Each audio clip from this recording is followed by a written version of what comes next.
여러분 안녕하세요. 반갑습니다. 네프롤로지 18번째 시간입니다.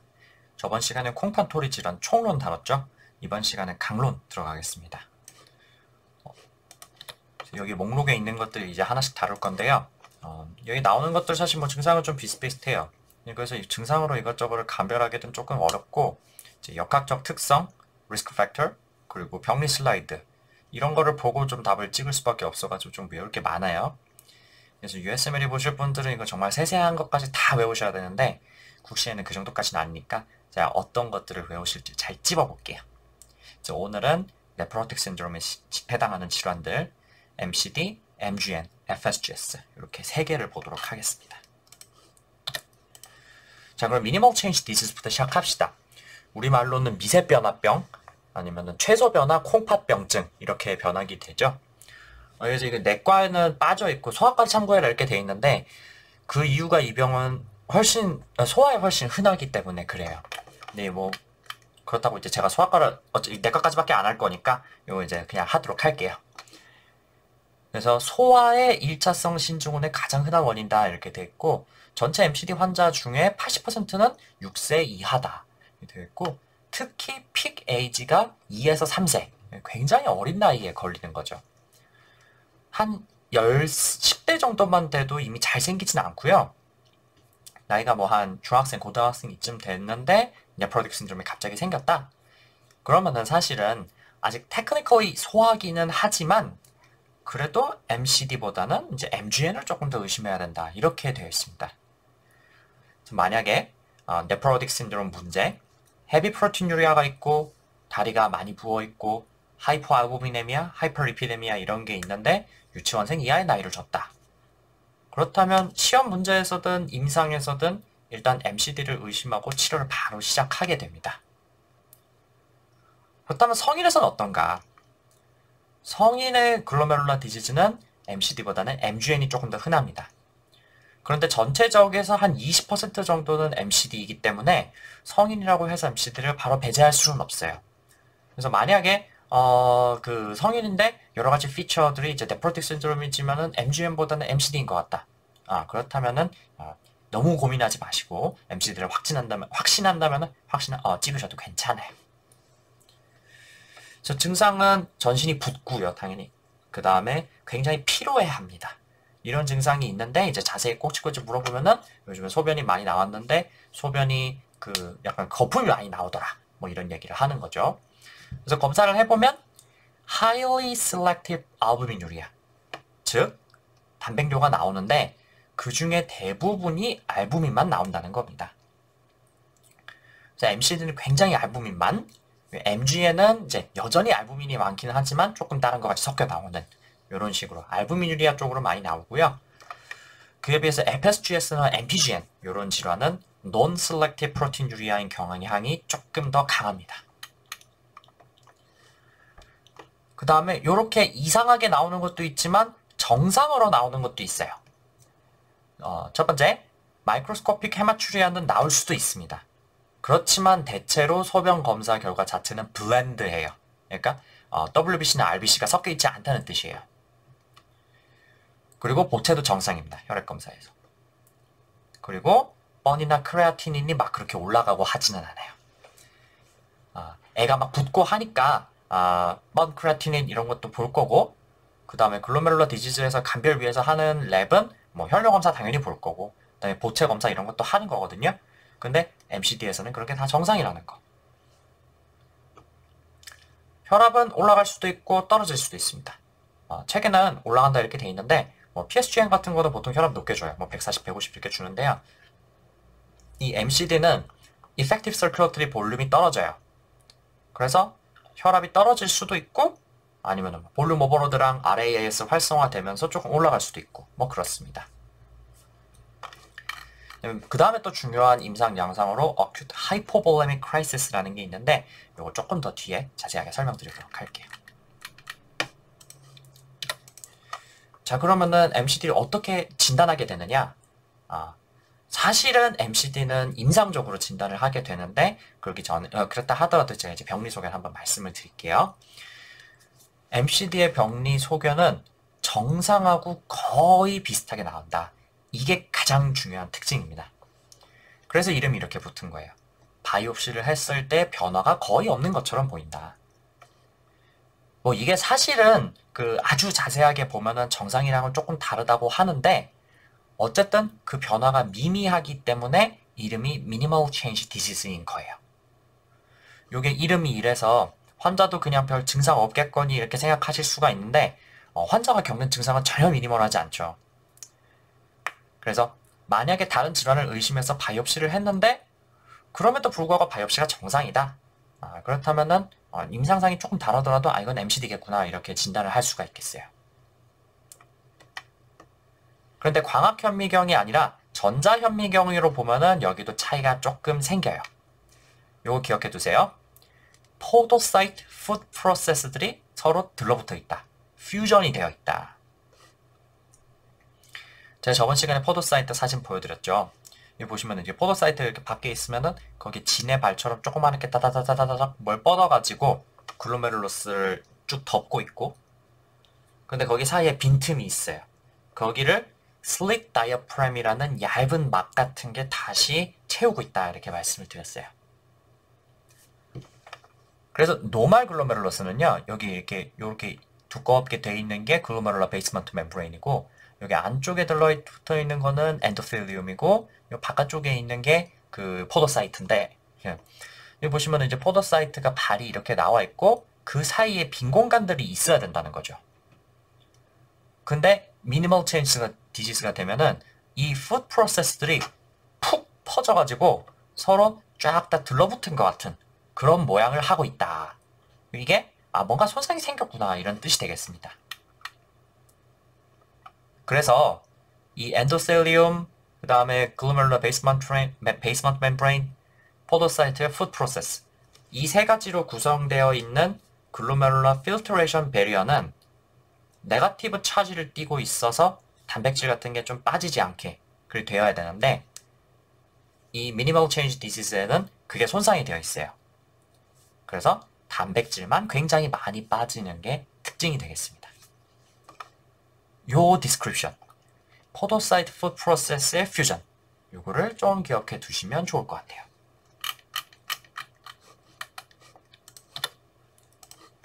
자, 그럼 치료 봅시다.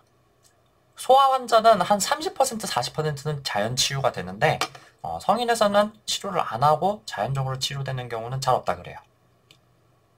다만 소아 환자도 좀 나아지는 것 같다가 다시 생기다가 요거를 반복한대요.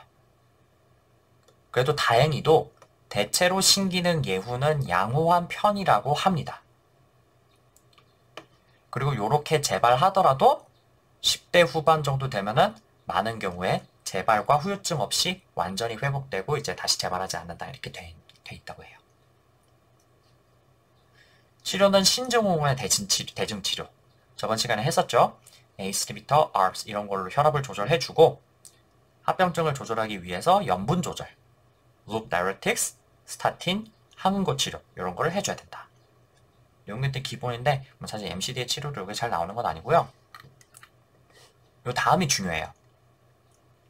그래서 아까 말씀드렸던 것처럼 한 3살, 4살 요쯤 되는 애들이 갑자기 온몸이 붓고 소변 보는데 막 거품이 섞여 나오고 이러면서 네프로틱 신드롬에 합당한 증상을 보인다면 혈액 검사 같은 걸 여러 가지 해보겠죠. 소변 검사도 할 거고.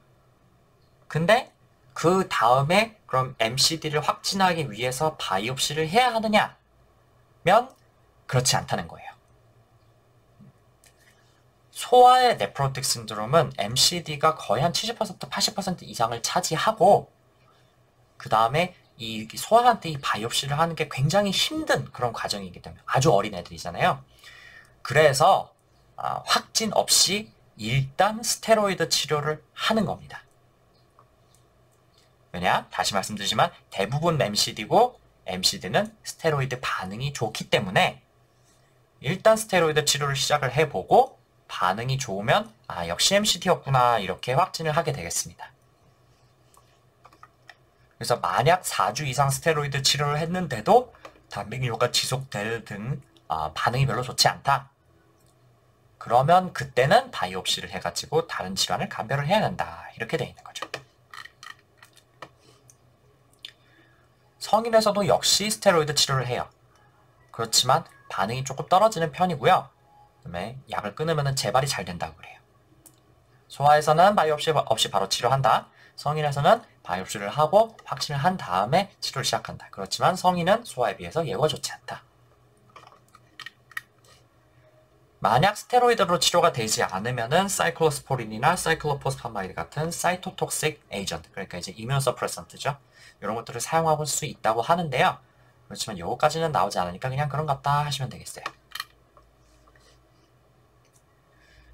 그 다음에 MCD의 굉장히 중요한 합병증으로 급성 저혈량 위기, 하이포볼레믹 크라이시스라는 게 있어요. MCD는 Highly Selective Proteinuria가 특징이니까 소변으로 알부민이 확 빠져버리겠죠. 그러면은 혈액에서는 알부민이 확 줄어드니까 굉장히 심한 하이포알부미네미아가 오겠네요.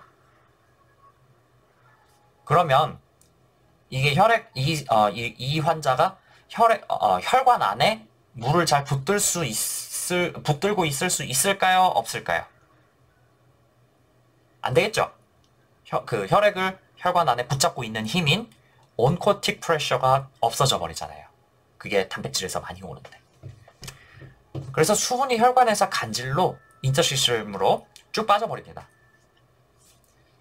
이게 다른 네프로틱 신드롬에서도 물론 생길 수가 있는데 특히 MCD에서 갑자기 확 잘 생긴다 그래요. 그러면은 혈액이 지금 떨어지는 거나 모자라 버리는 거 마찬가지니까 Effective Circulatory 볼륨이 확 떨어져 버리잖아요. 그래서 당연히 BP가 떨어지고 그다음에 타키카르디아 올 거고요. 그다음에 혈액순환 잘 안 되고 하니까 당연히 손발은 찰 거고 또 구역, 구토, 복통 이런 거를 보이게 됩니다. 거기다가 혈압이 떨어지니까 GFR도 떨어져서 프리리달 AKI가 확 오겠죠. 소변 나트륨이 10 미만으로 떨어지고 당연히 FeNA도 1% 미만으로 나오겠네요. 또 그 다음에 특이한 검사실 소견이 이게 혈액에서 그 물은 빠지는데 혈구는 안 빠지잖아요. 그리고 사실은 그 물이 일부는 또 RBC 안으로 들어가 버릴 거거든요. 왜냐면 RBC는 인트라셀룰러 플루이드고 온코틱 프레셔가 높으니까. 그래서 그 RBC의 볼륨이 증가하니까 헤마토크릿이 증가하게 되는 거죠. 그래서 만약에 이 하이퍼볼레믹 크라이시스 문제를 줬는데 헤마토크릿이 정상보다 높더라. 그러면은 이것도 하이퍼볼레믹 크라이시스의 랩을 줬구나 이렇게 알아보시면 아주 훌륭하겠습니다. 요거 치료는 알부민 보충이에요. 알부민이 떨어진 거니까 알부민을 보충을 해줘야겠죠. 치료가 한번 임종평에 나왔는데 이게 흔히 나오는 문제는 아니다 보니까 정답률이 별로 높지 않았던 것 같아요. 근데 점수를 높이려면 이런 거를 잘 기억해둬야겠죠.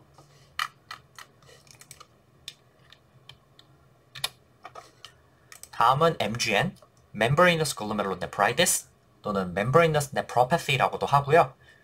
우리말로는 막토리 콩팥염 또는 막성 사구체 신염 이렇게 부릅니다. 조금 전에 MCD는 소아의 네프로틱 신드롬에서 가장 흔하다 이렇게 말씀드렸고 반대로 MGN은 성인의 네프로틱 신드롬에서 가장 흔합니다. 근데 증상이나 랩은 방금 전에 한 MCD랑 비슷해요. 피곤하고 그다음에 온몸이 붓고 그다음에 remarkably massive proteinuria 나오니까 당연히 이제 소변이 굉장히 그 거품이 많이 나오는 그런 소변 나올 거고 그 다음에 혈뇨 잘 안 나오고 컴플먼트 레벨 정상이고 이런 것까지 다 비슷합니다. 그럼 이런 MGN은 어떤 특징이 있느냐? 요 역학적 특성이 상당히 잘 나오니까 이거 기억을 해주세요. 사실 이 MGN은요 별다른 원인 없이 프라이머리로 발생하는 경우가 더 많아요. 한 70%에서는 뚜렷한 원인을 찾기가 어렵다 이렇게 되어 있는데 이유는 잘 모르겠지만 하여간 안티포스폴라이즈 A2 리셉터라는 것과 연관이 있다 그래요. 그래서 요런 안티바디가 생기면은 요게 이제 MGN으로 이어진다 이렇게 되어 있는 거죠. 여기 국시에는 안 나오는데 이런 게 USML에는 종종 나오니까 이건 어쩔 수 없이 이거 좀 기억해 두셔야 되고 그 다음에 시험에는 사실은 요 세컨더리 MGN이 더 잘 나와요. 근데 그 문제 푸는데 힌트가 되기 때문에 이런 원인들을 외워두시면 굉장히 유용합니다. 우선은 감염성 질환 중에 B형 간염과 C형 간염 바이러스의 간염. 근데 시험에서는요, 이게 뭐 실제로 빈도가 어떻게 되는지는 모르겠는데, B형 간염은 거의 MGN이고, C형 간염은 거의 MPGN으로 나옵니다. 그래서, 헤파타이티스 B 바이러스 걸렸던 히스토리, 뭐 치료를 받고 있는 히스토리, 이런 게 있으면은 MGN을 생각하시면 되겠고요. 거기에 암, 굉장히 잘 나와요. 고형암, 그 중에서도 특히 아데노칼시노마 계통의 히스토리가 있는 사람한테 MGN이 잘 발생한다고 합니다. 유방암, 폐암, 대장암, 신장암 이런 것들과 관련이 있다 그래요. 그래서 국시에는 거의 요거 두 개를 여과가 돼서 나오고요. 나머지 요 자가 면역 질환인 SLE, 류마토이드 아트라이티스, 오토이뮨 타이로이디스 이런 것도 연관이 되어 있다 그러는데 나머지는 글쎄 글로메룰로네프라이티스랑 연관해서 나오는 경우는 제가 거의 못 본 것 같고 그나마 이 SLE는 좀 잘 나와요. 근데 실제로는 요 SLE에 의한 MGN이 제법 있는 편인데 글쎄 제가 시험에서 SLE를 주는 걸 봤을 때는 이거보다는 MPGN이나 아니면 DPGN 쪽으로 조금 더 주는 것 같아요.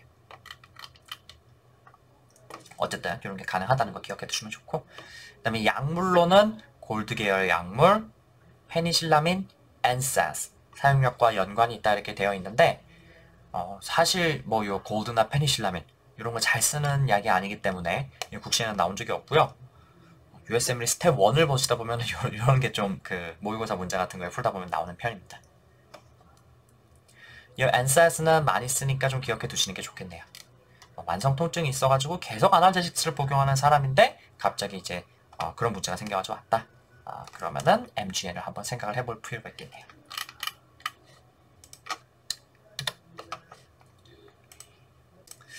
다음은 병리 소견입니다. 요거 병리 소견만 딱 주고 MGN 진단하게 하는 문제도 좀 나오는 편이니까 이거 사진들 모양을 좀 잘 기억해 두시고요. USMLE 보시는 분들은 이거 사진을 안 주고 디스크립션만 주는 경우가 좀 많아서 이 디스크립션을 좀 기억해 두셔야 될 겁니다. 먼저 이 왼쪽 사진 한번 볼게요. 여기 보시면 제일 왼쪽에 있는 거는 이건 정상이고 오른쪽에 있는 거는 MGN인데 이 정상이 조금 전에 MCD 때 보여드렸던 거랑 조금 다르죠? 아까 그거는 이제 H&E 스테이닝을 한 거고 요거는 파스 스테이닝이라는 걸 해서 이 베이스먼트 멤브레인이 뚜렷하게 보이도록 그 염색을 한 겁니다. 근데 여기 정상에 비해서 보시면은 요 오른쪽 거는 여기 글로메룰러 베이스먼트 멤브레인이 굉장히 두껍고 또렷하게 보이죠. 그래서 이게 MGN의 라이트 마이크로스코피 소견의 특징입니다. 파스 스테이닝을 했을 때 글로메룰러 베이스먼트 멤브레인의 디퓨스한 thickning을 확인할 수가 있다. 그래서 이 구조를 조금 더 잘 보기 위해서 실버 스테이닝이라는 걸 할 수가 있는데요. 여기서는 어떤 소견이 나오냐면은 spike along the GBM이라는 게 나옵니다. 무슨 말이냐면 베이스먼트 멤브레인이 엔도셀리움에서 에피셀리움 쪽으로 이렇게 툭툭 튀어나가는 것 같은 모양이 나온다는 뜻입니다. 그래서 여기 까맣게 되어 있는 게 이게 실버 스테이닝인데 이게 무슨 말인지 잘 모르시겠죠? 이게 이렇게 봐가지고는 무슨 말인지 잘 모르고요. 이렇게 크게 확대를 해서 보면요. 요 안쪽 둥그러운 공간이 그러니까 그 혈관 안쪽, 그러니까 엔도셀리움 쪽이고 요 바깥 공간이 에피셀리움 쪽인데 보시다시피 요 안쪽은 글로메룰러 베이스먼트 멤브레인이 이렇게 매끈하게 되어 있어요. 근데 바깥쪽으로 마치 톱니바퀴처럼 이렇게 톡톡톡톡톡 튀어나가는 게 보이죠. 이런 거를 보고 spike along the GBM 이라는 이런 표현을 하는 겁니다. 이게 MGN의 특이적인 디스크립션이기 때문에 이건 좀 기억해 두시고요. 다음 전장현미경 EM인데요. 여기 보시면은 요거는 엔도셀리얼 셀의 핵이고 그 다음에 엔도셀리움들이 안쪽을 이렇게 덮고 있습니다. 그 밖으로 GBM이랑 에피셀리움이 있는데 요 에피셀리움이랑 GBM 사이에 까만 동그란 덩어리 같은 것들이 잔뜩 뭉쳐있죠. 이게 이뮨 컴플렉스가 쌓여 있는데요. 이거 동그랗게 이렇게 쌓여 있는 거를 spike and dome appearance다 이렇게 부르고요. 위치가 어디냐? 에피텔리움 아래다 해서 subepithelial spike and dome appearance가 있다 이렇게 얘기를 합니다. 이 글로메룰러스에서 그 에피텔리움이란 이 바깥쪽에 포도사이트 얘기하는 거라 그랬죠? 그래서 이 포도사이트 밑에 이렇게 까맣게 쌓여 있으니까 subepithelial immune complex deposit다 이렇게 되는 거죠. 둥그런 모양을 해가지고 툭툭툭툭 튀어나온다. 마지막으로 immunofluorescence, 그러니까 면역형광 염색이죠. 요거는 뭐 IgG랑 C3가 직접 된다고 하는데 요거까지는 모르셔도 될 것 같아요. 너무 어렵습니다. 그래서 아까 보여드린 거 다시 이렇게 보여드리면은 이게 안티바디가 요 안티젠에 대해서 반응을 해가지고 이제 subepithelial spike and dome appearance를 만드는데 그 안티젠이 그 GBM하고 에피셀리움의 사이에 있다. 그래서 여기에 이뮨 컴플렉스가 쌓이는 거다 이렇게 되어 있고요. 그래서 증상은 다른 거랑 비슷해요. 단백뇨, 부종, 혈압 이런 게 생기는데 거기다가 MG에는 유독 하이퍼코아귤러빌리티가 잘 생깁니다. 그 네프로틱 신드롬의 특징으로 스럼보시스 있죠. 그게 MGN에서 유독 잘 생긴다고 되어 있습니다. 그래서 뭐 DVT, pulmonary embolism 이런 것도 잘 생기고 특히 renal vein thrombosis 잘 생긴다고 합니다. 이런 식으로 되는 건데요. 여기 보시면은 이게 이게 에오르타고 그다음에 renal vein이 원래 키드니에서 나와가지고 이렇게 IVC로 들어가야 되는데 여기 보면 안쪽에 뭐가 가득 차 있어가지고 원래 이게 arterial page면은 이게 안쪽으로 이 조영제가 안쪽으로 들어가서 여기 시그널 인핸스먼트가 되는 게 키드니가 이 왼쪽 이게 오른쪽이지. 여기 오른쪽으로 이게 왼쪽인데 이 오른쪽 거 좀 이렇게 콜텍스와 메둘라가 구별되어 보이는 이런 모양이 나와야 되거든요. 근데 얘 같은 거 보시면은 어때요? 컨트라스트가 전혀 들어오지 못하고 있는 것처럼 보이죠. 그래서 이게 여기가 스롬보시스가 갑자기 이렇게 탁 하게 생겨가지고 얘가 꽉 막혀버린 거예요. 그래서 컨제스천이 돼서 이렇게 키드니가 부었다 이렇게 되는 거죠. 그다음에 이 사진을 보시면은 이게 여기 에오르타랑 리나 앞트리가 이렇게 나와가지고 키드니로 들어갔을 것이고 그 다음에 여기랑 이렇게 해서 리나 베인들이 이렇게 IVC로 들어가는 게 보이는데 요 같은 경우는 키드니가 비교적 그 콜텍스와 메둘라가 구별되게 그 컨트라스트 인핸스먼트가 잘 되어 보이고 그다음에 이 안쪽에 리나 베인 안쪽에 보니까 여기 뭔가 시커먼 덩어리 같은 게 이렇게 들어있네요. 역시 리널 베인 트롬보시스가 생긴 건데 요거는 이제 서큘레이션이 막힌 것까지는 아니다. 그래가지고 그 서큘레이션은 비교적 정상인 상태다 이렇게 되는 건데요. 어쨌든 이렇게 리널 베인 트롬보시스가 생기면은 콩팥이 갑자기 컨제스천이 생길 거잖아요. 그래서 통증이 굉장히 심하겠죠. 그래서 갑자기 등허리 쪽으로 심한 통증이 뻗치는 것 같은 그런 통증이 생기고 그 다음에 혈액이 쌓여가지고 이제 그렇게 되면 소변으로 나올 수가 있어요. 소변 검사를 해보면 헤마추리아가 나올 수도 있겠네요. 그리고 뭐 치료는 다 똑같아요. 단백뇨 고혈압 조절할 수 있게 ACE 이니비터, ARB 이런 거 사용을 해줘야 되고요. 그 다음에 면역 억제제 치료로는 스테로이드가 기본이고 거기에 사이클로포스파마이드, 사이클로스포린, MMF 이런 것들을 같이 써볼 수가 있겠습니다.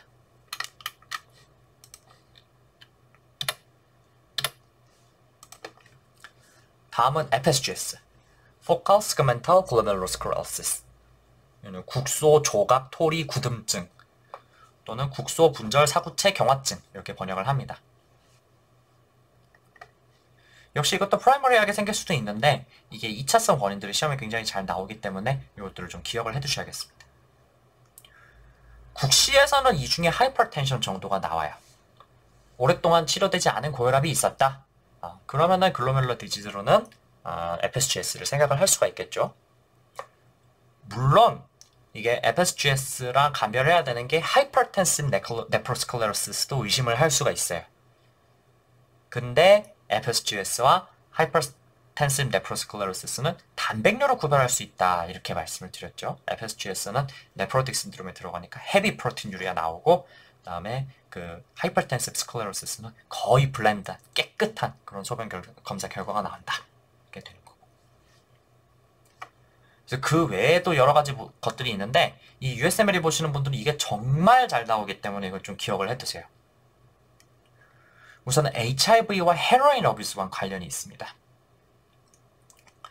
그래서 HIV에 의한 네프로패시를 HIV-AN이라고 하는데 그거는 이제 FSGS와 거의 그 조직학적 형태가 좀 비슷하다 이렇게 되어 있고, 그래서 만약에 뭐 팔에 주사 자국이 있다, IV 드러그 어뷰저인 거를 이미 알고 있었다, 뭐 그런 얘기가 문제에 나온다면은 혹시 HIV 아니면은 약하는 것 중에 헤로인 있죠. 헤로인을 해가지고 FSGS가 생기지 않았나, 이런 거를 이런 거를 생각해 볼 수가 있겠어요. 그다음에 또 오비시티랑도 관련이 있고요. 또 에스닉 백그라운드도 참 잘 나와요. 예, African American, Hispanic Ethnicity 이런 데서 FSGS가 잘 발생한다 그러네요. 이 보시면은 여기 있는 것들 다 미국에 좀 흔하죠. 그래가지고 이 FSGS의 그 리스크 팩터들이 국시에 잘 나오는 것 같아요. 국시 안에 USMLE 잘 나오는 것 같아요. 그래서 이 임상 증상은 다른 거랑 다 마찬가지로 역시 뭐 단백뇨, 부종 이런 것들이 주 증상인데, 아까 조금 전에 말씀드렸던 MGN, 그다음에 MCD랑 다르게 여기서는 현미경적 혈류, 마이크로스코픽 헤마추리아가 흔하고요. 다른 랩은 다 비슷해요. 컴플먼트, 세로로직 테스트 이런 거 다 정상으로 나옵니다. 생검 소견을 하면 어떻게 나오냐면은 이게 글로메룰러스 이제 모식도를 그려놓은 건데, 이 왼쪽이 정상, 오른쪽이 FSGS라고 생각해 봅시다. 정상은 어때? 이 글로메룰러스가 이렇게 뭉쳐 있고, 그다음에 비세랄 에피텔리얼 셀들 붙어 있고, 포라이터 에피텔리움 있고, 이 가운데를 채우고 있는 게 메산지어 셀이다 이렇게 되어 있는데, 이 FSGS가 되면은 여기를 그 뭐라고 해야 되냐, 그 흉터 조직, 스카 티슈, 그러니까 그런 것들이 가득 채워버린다. 콜라겐 같은 것들이 가득 차버리고, 그런 거를 우리가 스클레로시스다 이렇게 보인다고 생각하시면 돼요. 그래서 그걸 현미경으로 보면요, 제일 왼쪽 거 보시면 요 왼쪽에 나오는 게 색깔이 조금 다르죠. 요 이제 마선 트라이크롬이라는 거를 염색을 해가지고 이 콜라겐을 잘 염색할 수 있도록 만드는 방법인데요. 보시다시피 겉부분에 이런 데는 콜라겐이 있으니까 있다 치고, 요 안쪽에 당연히 이제 뱃살들도 콜라겐으로 콜라겐이 되어 있으니까 콜라겐 보일 건데 비교적 그래도 정상으로 보여요. 근데 이 오른쪽 보시면은 글로메룰러스의 일부분이 완전히 흉터 조직 같은 걸로 대체가 된 거를 확인을 할 수가 있어요. 그래서 이런 거를 만약에 마선 트라이크롬 스테이닝을 했다, 그럼 여기서 보시다시피 역시 이제 콜라겐 디포짓이 굉장히 많이 되어 있는 거를 확인을 할 수가 있네요. 그래서 이거는 여기 보시면, 근데 이런 쪽은 또 완전 또 정상이잖아요. 그래서 이게 세그멘탈 일부에만 문제가 생기고 나머지 또 일부는 스클레로시스가 되고, 그래가지고 요거를 FSGS라고 이름을 붙였다 이렇게 알고 계시면 되는 거예요. 참고로 이거랑 비슷해 보이는 게 이렇게 동그란 뭔가가 들어찬 게 나올 수가 있어요. 근데 이렇게 동그랗게 나오는 거는 요거는 다이아베틱 네프로패스의 생검 소견이고요. 동그랗게 나오는 거를 키멜스티엘 윌슨 노듈이라 그래요.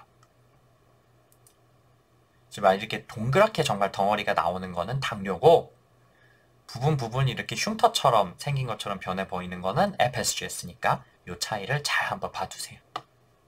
뭐 면역형광, EM 이런 건 여기서 잘 모르셔도 됩니다.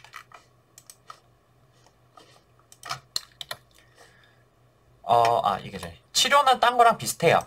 스테로이드에다가 사이클로스포린 A 같은 면역 약제제를 사용을 하는데, 이렇게 MCD나 MGN에 비해서 이 FSGS는 예후가 굉장히 좋지가 않습니다. 그래서 ESRD로 진행하게 되는 경우가 많고요. 심지어는 KT를 받아도 재발하는 경우가 많다고 하네요.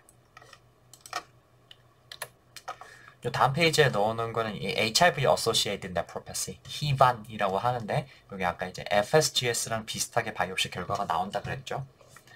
그래서 요거의 특징을 좀 넣어놨으니까 이거 한번 읽어보시고요. 이거 뭐 그렇게 시험에 잘 나오는 얘기는 아닙니다. 자, 그럼 오늘 여기까지 하고 마치겠습니다. 나는 잘 찝어드리려고 노력을 했는데 어떠셨나 모르겠네요. 할만하다고 느끼시면 좋겠는데요. 그럼 다음 시간에 남은 거 다루고 사고체 질환 마치도록 하겠습니다. 오늘도 공부하느라 정말 수고 많으셨습니다. 들어주셔서 감사합니다. 다음 시간에 뵙겠습니다.